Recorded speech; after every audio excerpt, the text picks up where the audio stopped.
Hello, Matthias. Hi, Saga. I'm joined here by the man behind ChessBase software, and ChessBase 18 is releasing very soon, Matthias. And we have had this tradition of you telling us what's happening in this, what is new. And I thought it would be wonderful if we got an insight right from you, the man who has made it along with your team, as to what ChessBase 18 is all about.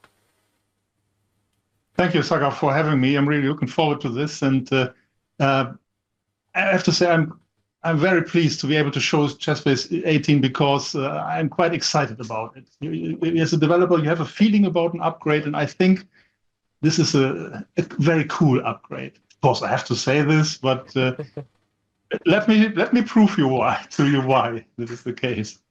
You I'm see the also very subject. excited about it. So I Oh, want to know all okay. about, what is in Yeah. there, because for the next 2 years, every day of my life, I'm going to use this software. So I want to know Yes. all about it. Okay, okay. Then let's start. Yeah. Yeah, you see, every chess-based update has a kind of one focus theme, one subject. And the subject for chess-based 18 is player analysis. Player preparation, of course, but also analysis, trying to make statements about players. And the two central functions for this are the style report and the error report, which I'd like to show you both. Uh, One wonders why didn't we do this earlier? I mean, we are in the business for a long time, and now we are finally really trying to describe and analyze players as personalities, their strengths, their weaknesses, their styles, everything. And I think it has a lot to do with the power of hardware, because to do many calculations in a short time, to analyze games quickly, and so you need powerful hardware. And nowadays, computers are quick enough that we can do really nice things with it. Mm, Let's jump in right away. sure. And I open my player index in the mega database. And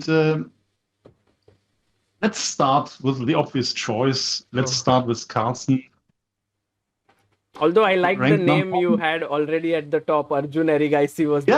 Yeah, I looked at some players, and yeah, we can continue with that. Yeah, yeah. Mm, okay. Okay, so I selected Carlsen here in our mega database players index, and when I select him, I can either right click, call the, the player report, or I can do the style report here. This is a I new click on the button. style. Yes. And the other important button we will talk about later, the error report, we start with the style report. And then I can do some selections which are useful. Normally, I would exclude blitz in rapid games because people just play differently in blitz games. And of course, I also exclude simuls. And I could set a year range, and let's have this range maybe to 2024. Mm, You don't have to look at his whole life, but you will see that the function is pretty fast. It looks at about 880 tournament games, long games during okay. these 14 years, and comes up with the following results. Uh, the first thing which is visible here are the evaluations. 8 categories trying to make statistical statements about the player. And one thing immediately springs into the eye. This is the high endgame affinity, very high. Ooh. You barely find this in players. And It Carlsen says is doing, 120%. It's like beyond normal. yeah. It's normed by average grandmasters, and but he's just exceeding this so much. And this endgame affinity, which is the a very strong characteristic of Magnus Carlsen, is calculated first of all by, of course, how many endgames does he get in his games. Many players are playing sharply; they don't get to the endgame, or they make a draw before, and then how he scores in different types of endgames. How does he defend bad endgames, and so on and so on. And all this is being bundled up in one number and expressing the endgame affinity of this player. And this is a striking feature of Magnus Carlsen, his endgame affinity. There's another interesting thing we can say about this. If you look at tenacity, fighting spirit, it's also very high. Carlsen doesn't make quick draws. He plays on and on and on. He plays long games. If he draws, the draw is a long game. So he's really a fighter. You can see this here. Also, I like the aggressiveness Yeah. is only 7%, which is that he's not very aggressive. This is interesting. Yeah, he's keeping things under control. And if you look at the observations, the program tries to make certain statements about the players. The program tries to deduce statements from the data. And if we just go through this, and we see Carlsen is strong as white. So he's converting his white advantage better than average grandmasters. Very few short drafts. That's the trivial statistics. He plays many modern main lines, which is expected from a contemporary player. And sometimes he sacrifices pawns as black. One thing is in bold typeface here. You see, keeps things under control. And when ChessBase 18 writes an observation in bold typeface, it's something statistically very significant seen in the games. So he's not risking many things. He tries to keep everything under control and then to convert advantages. And then, of course, the final statement, good in endgames, and defends worse endgames well. Nice. Which is also interesting for the endgame score, that some people falter in bad endgames. He never falters. He defends with an iron fist. Amazing. Let's scroll a bit down, and then we have some more information. This is about the openings. Yes. A quick overview. If you prepare against a player, then it's pretty useful to have a quick overview about the opening, and you see the performance in each line, and when this line was played last, and then you have these little trend symbols here. For example, expressing here that Carlsen playing d4 against d45, Queen's Gambit, he scores extremely well, 83%, and this yields 3. What is this plus plus plus sign? It's so there's a very, very strong positive deviation from his expected overall score, which is also pretty high, but with 83% as white, incredible score from 21 games, scoring 3,028. So he was a very good d4 player at this time. Right. So if it shows equal below it, is it equal, right? That sign, which means it's playing as per his strength. Then the line, the score in the line is within the expectation for him. It's normal. He scores 70%. That's his normal white score. So he's expected to make 70%. So that's not a deviation here. Okay. So how does this work? How do we make those statements that we can say, okay, he's a positional player, but he's not very aggressive. And the technology behind it's really interesting, and we have some use for it in ChessBase. The first thing is that we list a lot of theme games for certain strategic elements. You see all these themes we have here: King's attack with white, King's attack with black, counterplay with white, counter black with black, defense, sacrifice, gambits, sharp play, sharp openings, and so on, space advantage, active play, pawn majority on the queen side. You see sometimes there are simple static things, sometimes there are interesting dynamic things.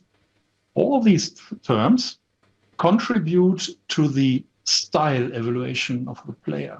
By looking at the statistics for those strategic themes to happen in the game, we can make a style profile and make these statements that we can say, okay, we have a positional player or we have an aggressive player. And you see how many there are. Later, I will show you how to search arbitrary games for such strategical motives. And if we, for example, look at something funny here, but that's a bit crazy. It's a Reckless King. Just to make something funny. I load this game, and Okay, you see the king is on f6. Wow. We call this thing. It's a trivial thing. It's not a big dynamic thing. Space advantage or so is obviously more interesting.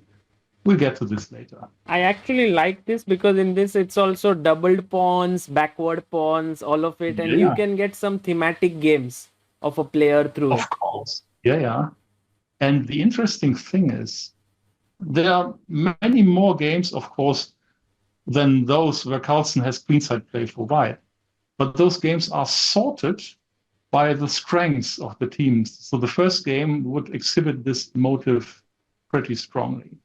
I will Hmm. show this in more detail when we get to the Okay. strategic search, which is Okay. also a very important, interesting new feature of chess. Hmm. Can we do one more player and see if Yeah, may, suggest somebody. I want to look at Dubov because he's very aggressive. Uh, sorry, I didn't. Dubov, yeah. Daniel Dubov, yeah. Okay, here we have got to get him. Okay, style report, and yeah, let's just take the default parameters. Okay, here we have a much higher, big red bar, Okay. 70% of aggressiveness. So I Nice. think And in the bold below it's written attacks the king. So yes, yes, it's in bold typeface. Haha, Hacker, yeah, yeah. And nice. also many winning sacrifices, also an interesting thing. Hmm. And frankly, I'm proud that this took 1 second or 2 seconds Yeah, on my machine. right. And it was able to deduce this information from 700 games in 1 second. That Beautiful.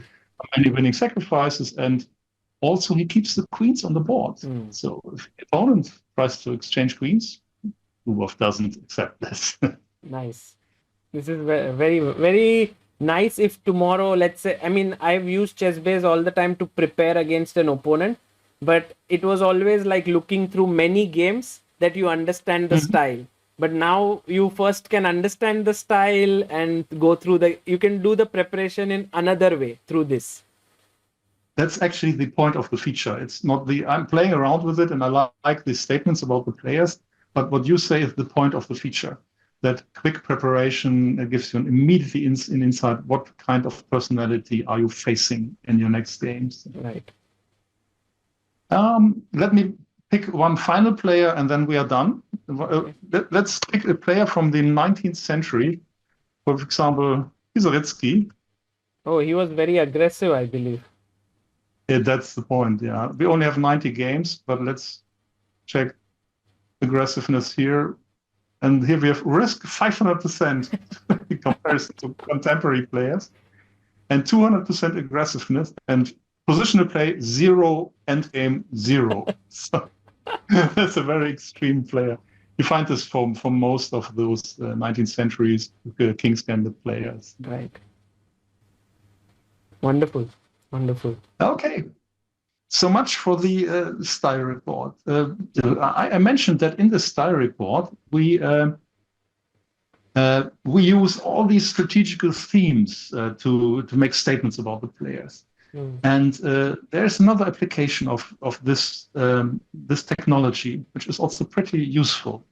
If I call up this search mask to filter games here in the database, then in the advanced search mask, I have a strategy tab now. Oh, it's a new one, yes? That's new, yeah. We were able to search for tactics, you see, for all Yes. these tactics, Yes. but we never had anything about strategy. And it's the first time. It's a bit awkward that we only now get around to do this, but now we have the technology to describe those things. And you see, we have 30 check boxes here to search for different strategical themes. Wow, this is so amazing because people, earlier used to ask me, like, how can we figure out pawn majorities or something? And I would say, oh, you should set up a position and then do similar structure or something like that. You have to do it in a roundabout way. Yeah. Let's look for something interesting. King's attack, and I could combine it with the strong pair of bishops, but let's just for the moment just look for this simple plan, King's attack. And I can do some additional choices here. I can say I want only king's attack for white. And it should be, the result of the king's attack should be advantages. It should not lose. Okay. It should be better of winning.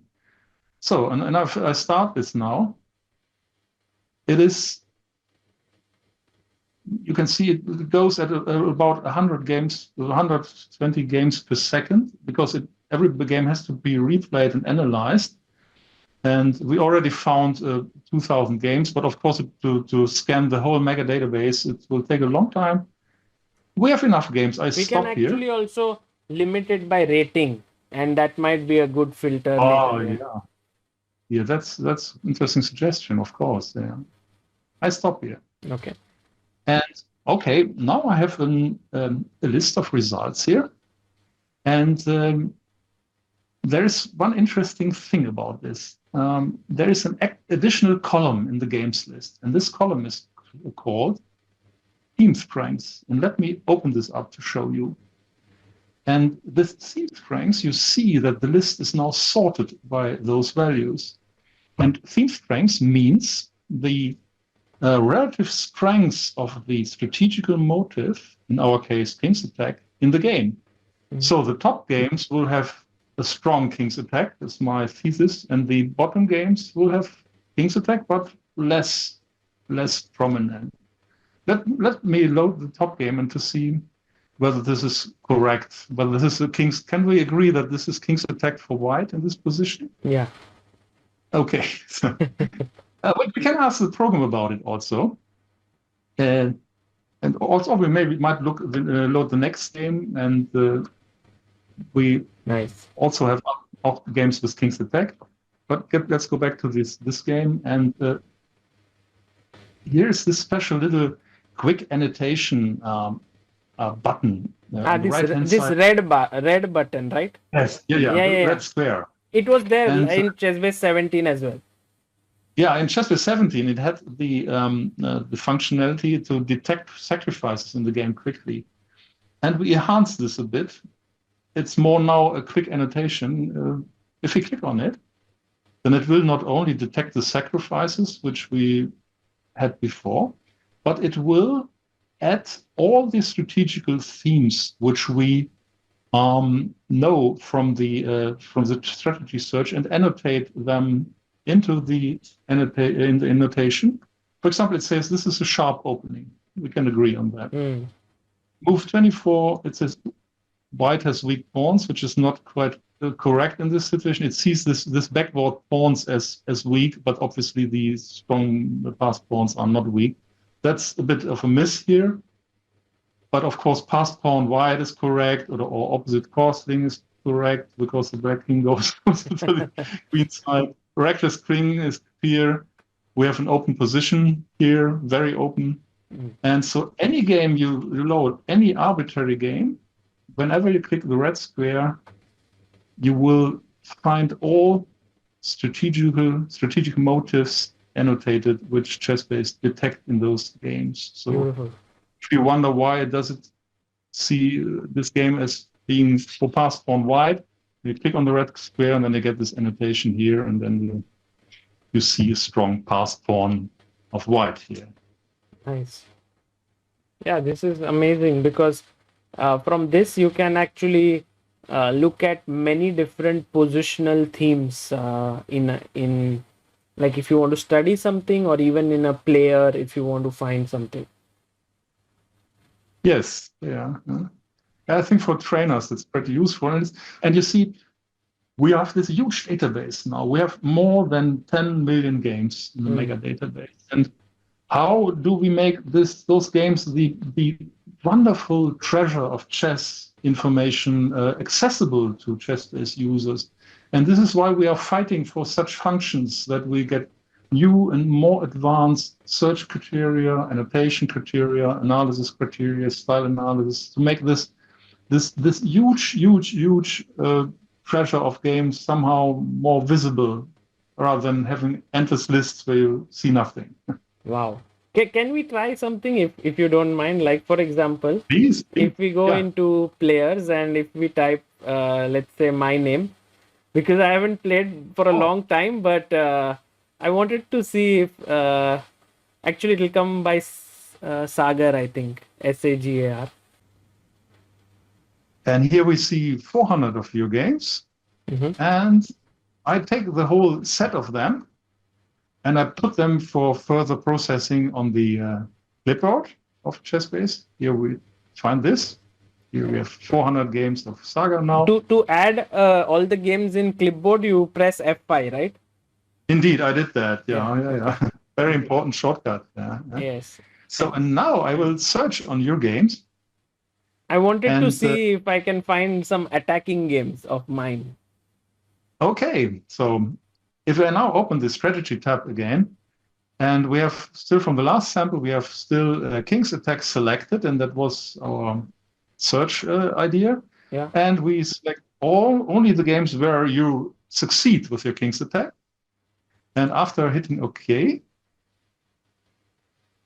takes a few seconds, you can see again that these games are sorted by the strengths of the King's Attack motive. Mm. And if I click on the top game, you can see in the right-hand side here in the quick board, this really, Yeah, I remember really this game where I yeah. hunted the king.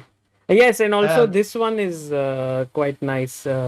Second game with we Schweitzer click on the second game, because it and was a huge attack.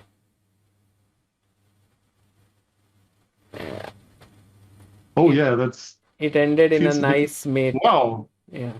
Yeah. Oh, nice. That's nice. Uh, yeah.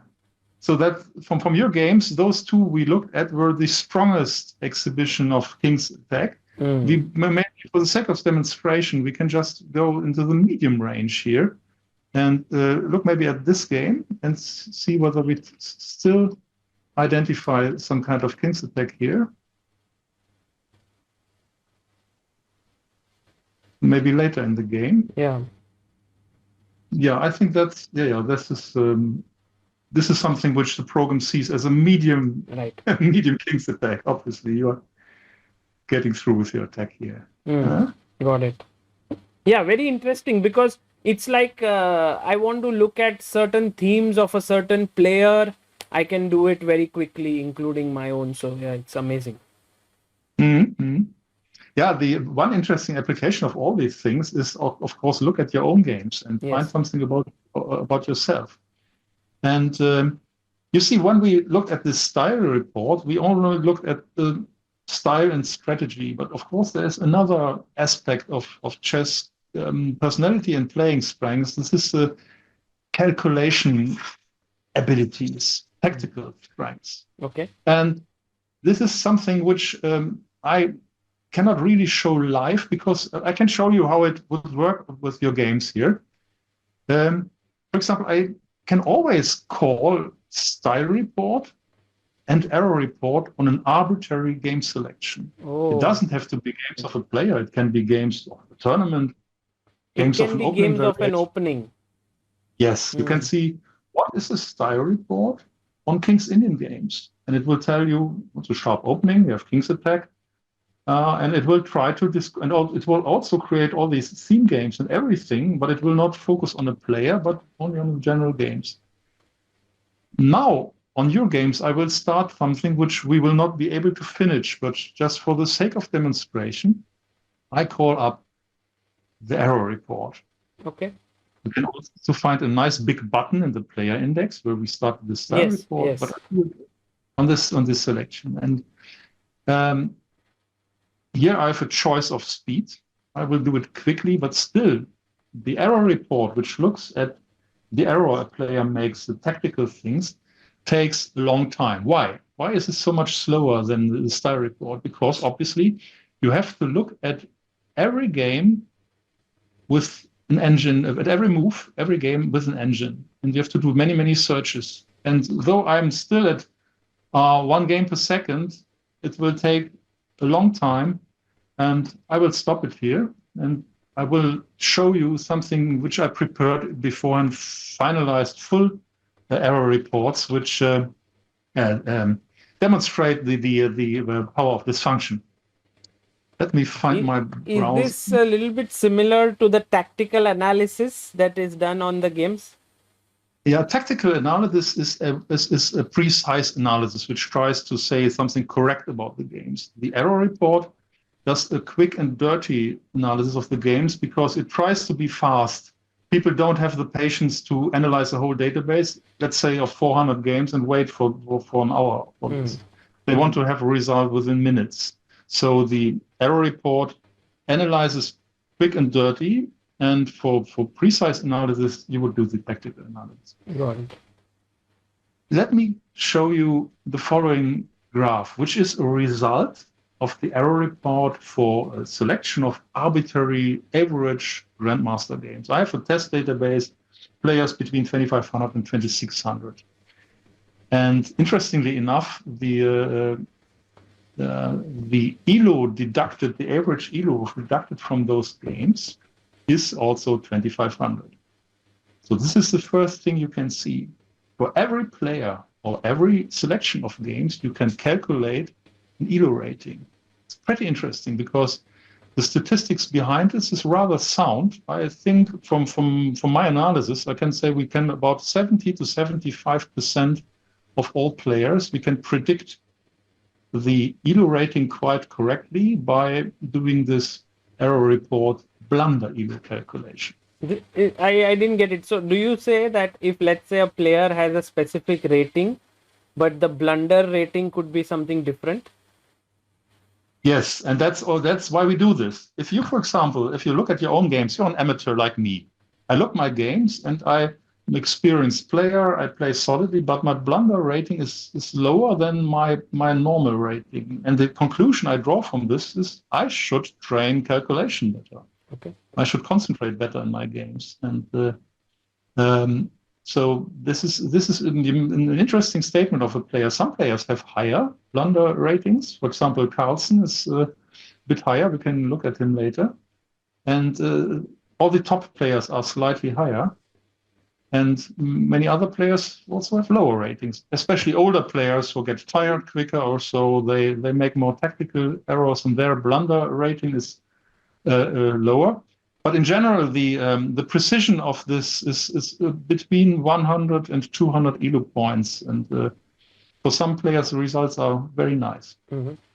Let me explain what you see here, because I think this is something really, really interesting. I think it's what we show here is a fundamental law of chess. It's very obvious. The statement of this graph we see here is very simple. It says, the more complicated the position, the higher your average blunder in this position. Okay. It's a trivial statement, but it's nice to prove it mathematically. And this is what this graph does for an arbitrary selection of games, which I started before our video half an hour ago. You see, on the x-axis of this graph, you have the complexity of the position. On the right-hand side, the more complex positions. On the left-hand side, the more calm positions. And the y-axis here shows the blunder size. And you see, this is the green line is a approximation of this data, trend line, so to speak, a fitting line statistically. And you see that this is quite well linearly fit. So you can make this is a very, very fundamental statement about chess. It's obvious, but still, I'm not sure whether this has ever been proven in this way. In complex positions, people make bigger errors. So we have this line now for those average grandmasters. And the interesting thing is that the shape of this line, its slope, how steep is characteristic for a player. We can deduce things like an ELO rating or other things about a player. For example, we can say, how precise does the player calculate in complicated positions? Does he or she have problems in complicated positions or not? So let's look at our test case, normal test case, Carlsen again here. I did this just before our session, so not to waste time by waiting for this long calculations. And for Carlsen, for the year 2023, so to 2024, last 2 years, 80 games, 80 tournament games, we have a very interesting graph because Carlsen's blunder versus complexity line decreases. So he has no problem at all to calculate complex positions. Oh. Does even make less blunders in statistically in these 18 games. Of course, there's a big uncertainty in it.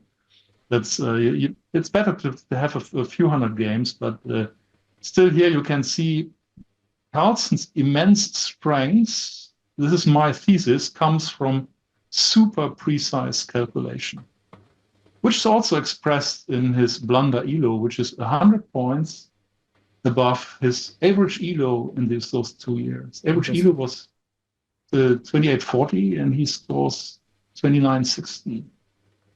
And so this is an interesting statement about Carlsen here. So essentially, the error report is all about your calculation skills. Okay. Yes, indeed. Yeah. Well, you can also use it in player preparation. You can see is your player good in complex positions or not.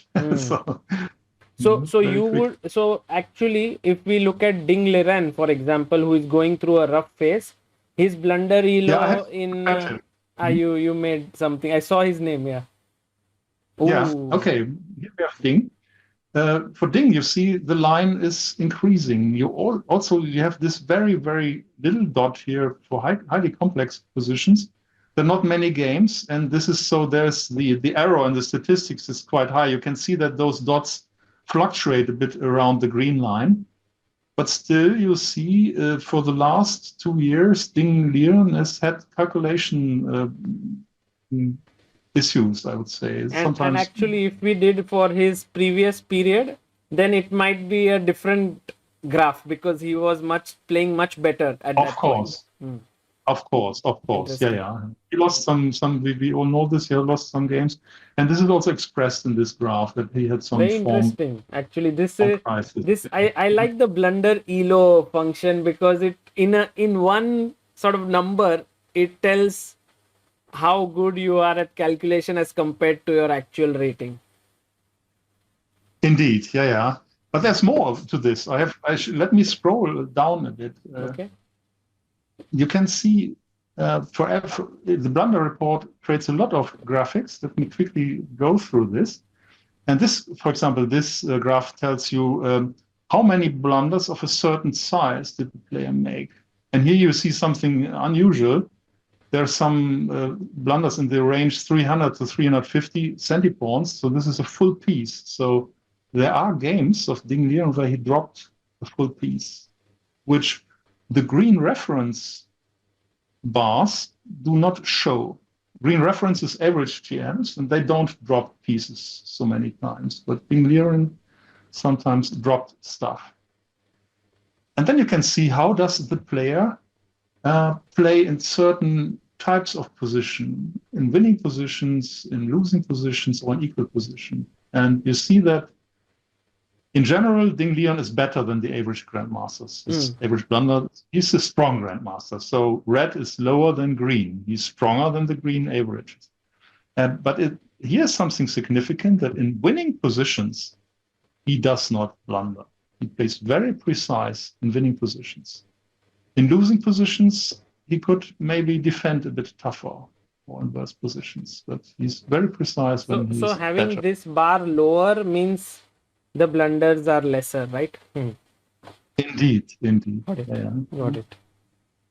Okay, then we can have several categories. How do the different blunders impact on the result? For example, somebody rarely makes a blunder which converts a winning to a lost position. We don't find this in his games, but we find, of course, that he makes blunders which stay winning, which maybe just to play more efficiently. And finally, we have some statistics about blunders in end games, middle games, if he is under attack or attacking by himself against stronger and weaker opponents or so. That's interesting also for amateurs, pretty interesting. But because for amateurs, you see a strong difference. Some people play well against stronger opponents. Myself, I'm good at killing weaker opponents, but I'm not so good against stronger opponents. And so it's something about the player you can find here. Okay, nice. Yeah. And let me just, it's not a nice subject, I don't want to get into it, but just let me mention that this is, of course, the perfect tool to find suspicious games. Because you can imagine that for correspondence players, their blunder elo is quite high. I don't want to talk more about this, but you know what I mean. Right. So if someone is like someone's online games can be checked and their blunder elo would be very high. Got it. Of course. If they are using unfair means. Got it. Yeah. Also, the program detects blitz games. If you give it blitz games, for example, Carlsen plays a blunder elo of about 2350 in blitz, which is quite nice. But of course, then you see why is his blunder elo so low, and the program finds by looking at certain statistics that those are blitz games. For example, we have more hanging pieces and stuff like that, and then you can detect blitz games, distinguish them from normal games. Got it. I'm proud of this function. I hope it has some use. Okay. Yeah, I'm actually curious to see like how people will use it in practical play. Maybe it will be like for their next round opponent, they would do the error thing, and then they'll be like, oh, his blunder elo is much lower than his actual elo, and that means I can take it into complex positions and so on. Yeah, I had an interesting case during the Olympiad. I'm a big fan, of course, of Vincent Keimer, Germany's top board, and they played, I think it was Montenegro, and Keimer got in a very bad king's attack and just got, well, overrun. And then I looked at the opponent, and the opponent is a crazy attacker. And I wonder if the trainer or Keimer himself would have had the style report before the game, and they would have looked at this player and say, oh, he's a very dangerous attacker. Maybe I play a different system against him. Wow. Okay. Amazing. Okay, so those were the shiny new things, but there are some down-to-earth, very practical improvements in ChessBase, which I think are important for everyday work. In the reference search, you see the reference search is basically the heart of opening work with ChessBase. And let's get into any normal opening position here by coincidence from one of your games. And if I open the reference search, then first of all, you see some slight changes. You have a new column which tells you the drawing probability of each move, of every move. And more interesting, you can see the time range in which this move has been played. So the move 7a6 was introduced in the year 1935 and is a very recent move. It has been played in the last year, obviously. Right. And but I think the most striking improvement in the reference search with immense practical use is this. I hope one can see this. I'm moving my mouse arrow in the bottom right corner of the screen, and I'm clicking on this little. Let me move myself so that people can.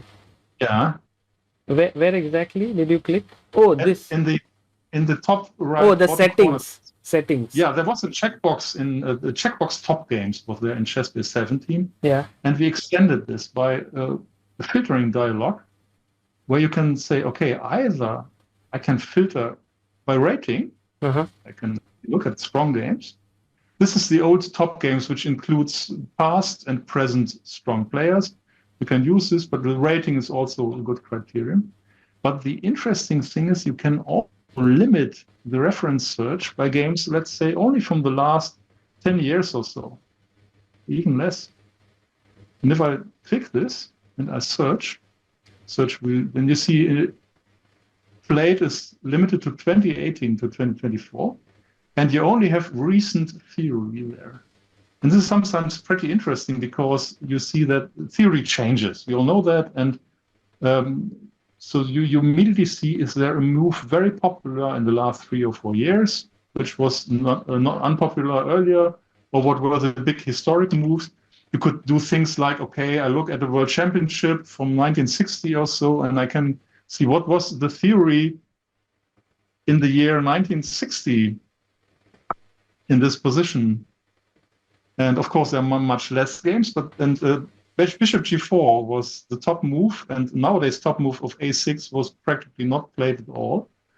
And so this is the theory in this Grunfeld line of 1960. And so it's like things, this button is more like this filter which we have, but it's like a very quick filter that we can use.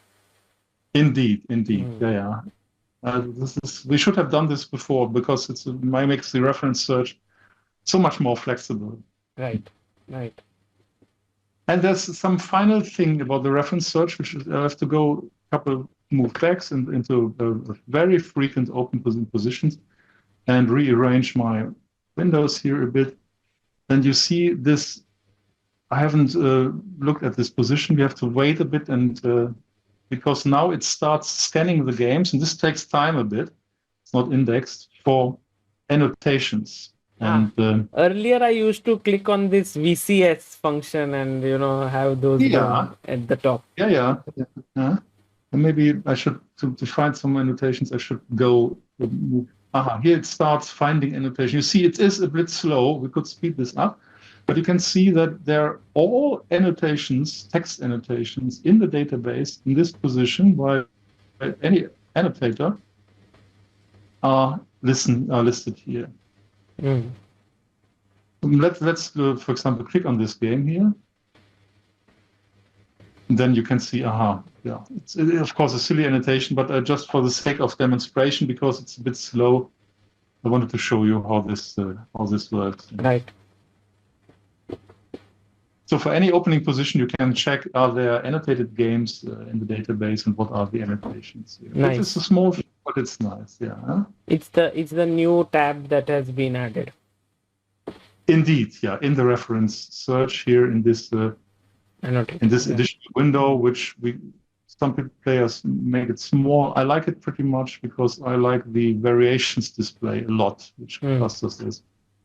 I actually like this played button because imagine like if we look at the some main line, let's say G6, for example, here knight C3, bishop G7, E4, D6, knight F3, castles, bishop E2. And now I think from here, by looking at played games, we can actually try and see what are the modern trends, right? Of this, what are the recently played moves? Yes, you can. Of course, and now you have the King's Indian theory of the year 1960. Before I was born, we have to reset our search. Do you want to see modern theory? Then you have, of course, you have to switch off so that you get the games to 2024 again. Yeah. And now you see who plays this, how recently it has been played, and in all this this is a very famous position, but if we look at something more, we could, with that played button, look at some line and find new ideas quite easily. Indeed. That's the point. Yeah. Got it. Okay, so that was what's new about the reference search in ChessBase 18. And I have some two final things I would like to show you. One thing is the remote engine, a new type of cloud engine included in ChessBase 18. And the other function is to download games from Lichess and chess.com players. Yes, this is interesting because nowadays people are playing a lot of online chess. So Indeed. And it was motivated, you see, the Lichess function was motivated by the idea, okay, ChessBase 18 has the subject player analysis and player preparation. And of course, people want to look at themselves, and they play online, and then they want to immediately check their own games, their online games. What is my style? Where are my strengths and my weaknesses? But before we come to this final chapter, I'd like to show you, after opening a board window, just next to Muse, and let me add a keyboarder here. Now I have two local engines on my computer, and I have this remote UCI engine. And the remote engine is basically a cloud engine, but slightly different than our normal cloud engines. I can load this.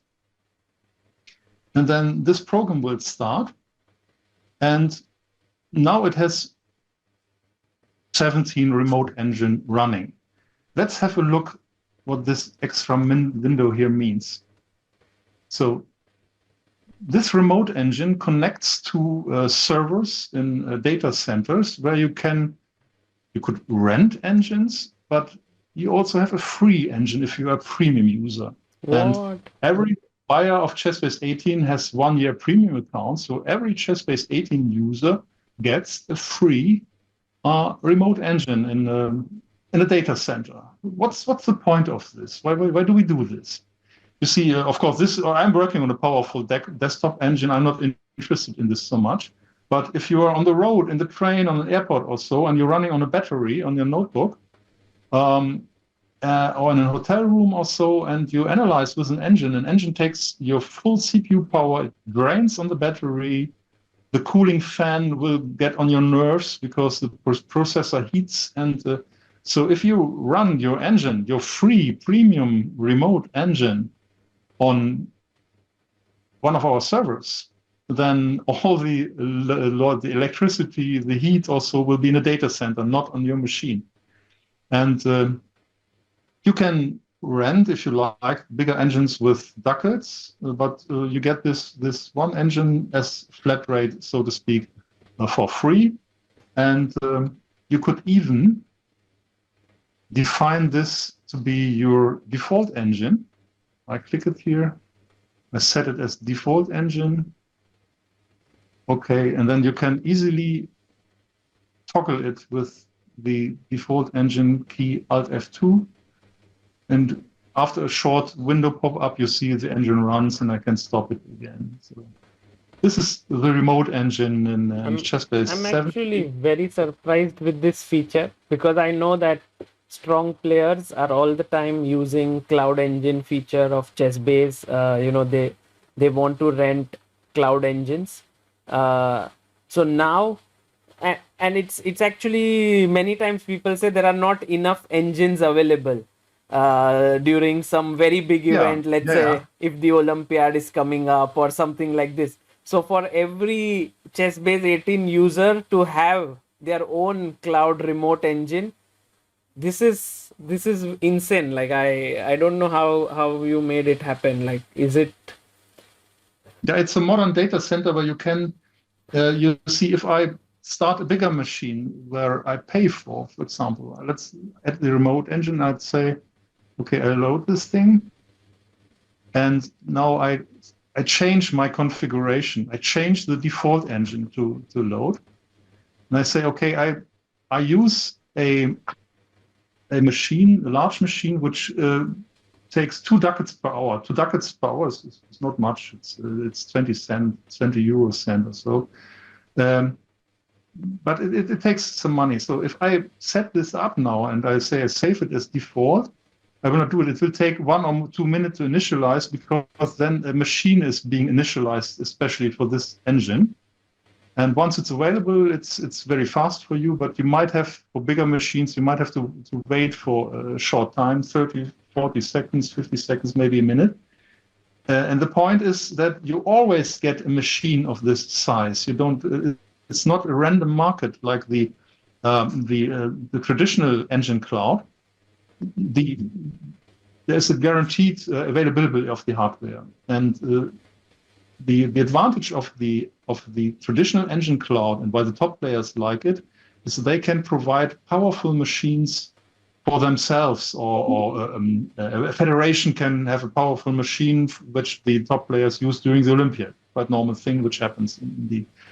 But the normal market is a bit random, because there are some providers who offer machines, and maybe you get a machine or you don't. And you have to trust the provider, because the provider can always check your analysis, what's happening on the screen. And this is a bit different. It's private, guaranteed. So 2 different systems, both have their use. This is actually provided by ChessBase itself, right? This feature. Yeah, indeed. Yeah, of course. Yeah. This is just an interface into Linux servers running and data servers running those engines here. Okay. Very interesting. Okay, and now for the final feature for today. It's I hope the server's running. My colleagues are frantically working still on the servers, and I have this new functionality here, load online player. And if I open this up, maybe I look for the games of one of our developers, and I could select download from chess.com or Lichess. Of course, you can download those games on the sites of Lichess or chess.com. But for ChessBase users, sometimes it's more convenient if you do it directly and just download those games immediately and have them in ChessBase. It takes a bit of time. Let me talk about what's happening here. You see, Lichess is a system where you don't pay. You just it depends on people contributing, but they have no premium memberships also to pay for their servers. So we thought we cannot put our load. People start downloading games and games and games on those servers directly. We would like to introduce a cache, which is filled with the Lichess games, monthly databases, but caches away the load from those Lichess servers.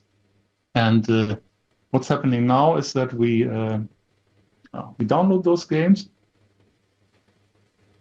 5,000 games, and we have a database of 6 billion Lichess games on this server.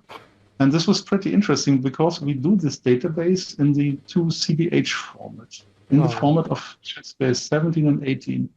And we had to really fight with this format to make it capable of handling databases of 6 billion, millions of millions games. You see, this is the power of Lichess. They have billions of games. I'm really envious of this.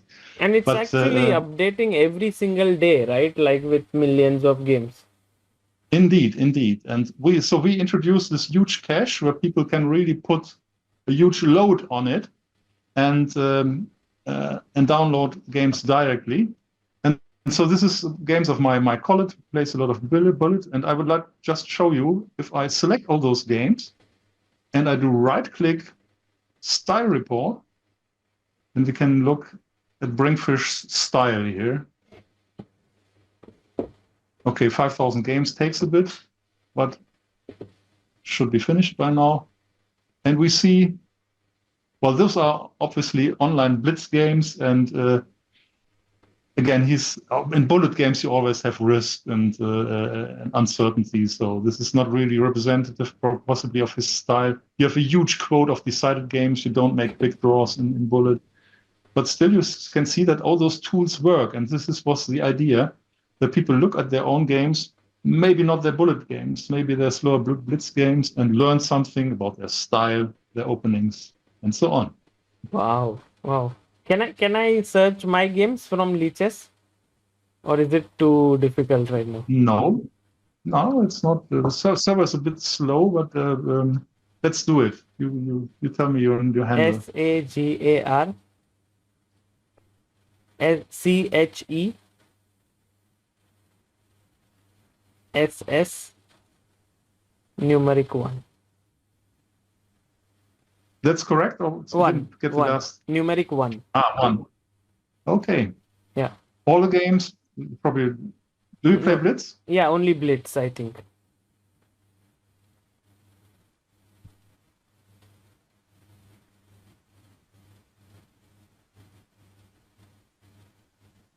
That was fast. Maybe, I don't know. The server has some fluctuations today. Okay, no, I don't play so much, so maybe. Yeah. 1,000 games of yours downloaded from Lichess. And which one is the latest one? Like, is it? Yeah, it's not. I think it's from July, because we have this database. We are updating it now. Okay. The databases are outdated, of course, in comparison to Lichess. So if you play a game on Lichess, it will not be right away in the cache. But we update it from time to time. But the point is that you can download as much as you like, and we will not create any load on on Lichess servers and not create any costs for them. Wow. That would be fair. So essentially, let's imagine that I'm preparing against an opponent.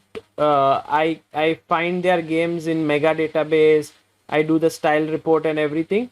I can then try to find their online username and then Indeed. use this, download these games here, and again try to do the style report and get some more insights into them. That's the full point. That's the idea behind this. This is fantastic. I think I never could imagine that a feature which connected Lichess, chess.com, like playing online these games, could be done inside ChessBase. So this is very interesting. Yeah, as I said, the style report and error report, they led to this because we think, we need the games. If people want to look at their own games, of course they can download it, but it's work. You have to download those PGNs, convert it, and also with the idea, of course, of preparation. Normal people find out about handles of opponents, and then they can just prepare also within ChessBase against those players. Wow, fantastic. Yeah, that was the little journey through the major feature. There are many, many more things. Like you probably have noticed that we have a new layout. All the icons are fresh. Yeah, it's like this blue color, something different. Indeed. Just had a little crash here.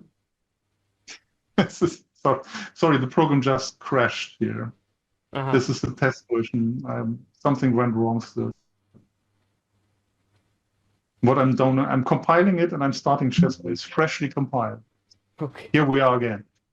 So we have new icons in every window, and you can also change the style of those icons. You can change the colors if you like, and well, this is a bit of a gimmick, but maybe people like different colors than us, and so they now have a ChessBase with green icons. Nice. It's a gimmick, but I like it very much. It's nice.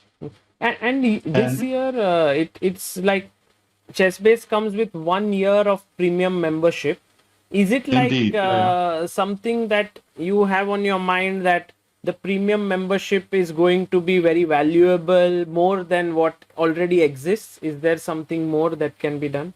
Yes, yeah. The main point of the, I think that's a subject for a whole other video session. The main point of the premium membership is that we now have a mobile version of ChessBase. Wow. For the moment, it runs in the browser, and it's called app.chessbase.com, and every user of every ChessBase account holder can already use. And for example, I'm logged in now with a test account of mine, and I have my repertoire here, and I can use this on a mobile phone, and I can search the global online database for games of position. But not only that, I can also access all my cloud databases. Those are my cloud databases, which I have with my account MW Testing. And for example, if I look at this game and then I go into ChessBase and I log off and I log in with the same account I just use in this mobile ChessBase, and I call up the cloud databases, then you can see this best games for replay training database.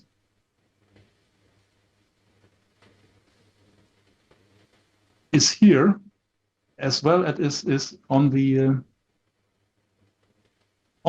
application here, the mobile application. And you see here I have a desktop browser, but you can try app.chessbase.com on your own phone, and you have a mobile version of ChessBase, which has your cloud databases, your opening preparation, and access to the online database. And to access app.chessbase.com, you need premium membership.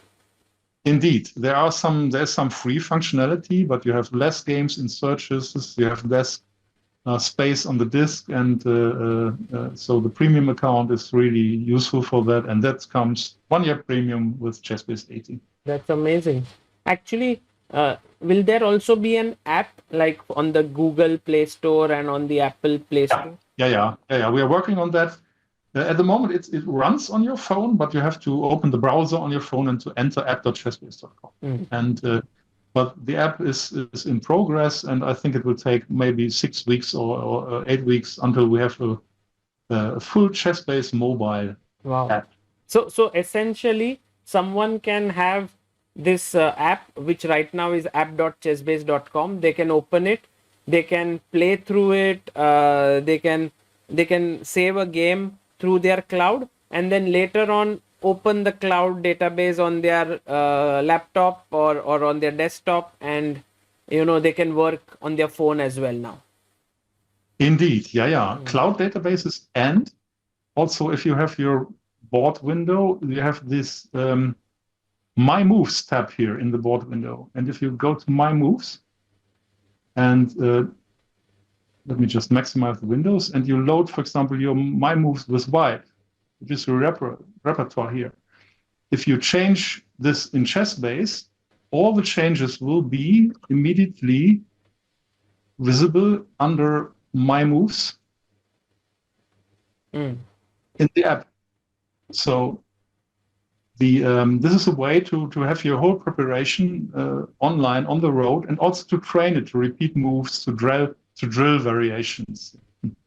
Yeah, which is useful for even top players, because they keep on revising their openings all the time. Yeah. So what I see here in the app is the same I see in ChessBase. So it's coupled. Nice. Is on the app also, can you access engines? I saw that there is also an engine which you can access and so on. Yeah, there are 3 tabs here: notation, which we have here. Then we have training, where you can repeat games, where you can drill variation, and you have analysis, where the engine is running. And is this a strong engine, or you would say it's similar to? So that's at the moment that's the browser engine, but you have access to the let's check information and to the live book, and we are working on and having remote engines here also. Wow. Powerful. Okay. Then people can work really seriously on their phone. Indeed, that's the idea. Yeah. Okay.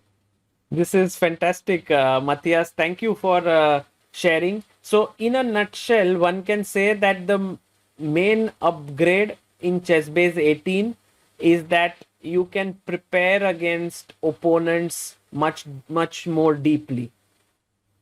Indeed, or you can check yourself, and you can detect certain weaknesses and strengths in your play, which you probably didn't know about, very easily with die report and error report. And you can see which opening variations should maybe look at to improve. Amazing. And personally for you, this has been a journey of 2 years of working, yes, on building this. Yeah, in reality, it's less, because we have many jobs at ChessBase. All developers have many projects, and of course, last year we did a lot with the Fritz personalities until winter, and then I had a lot of different jobs. We started, I think, on ChessBase. We started in April, so this is beginning of April. We worked continuously on ChessBase 18, and I have to say it was really, for me, it was very fulfilling, big fun, and the moment for the first time, I saw this fundamental relationship between blunder size and position complexity, and I saw that this is linear.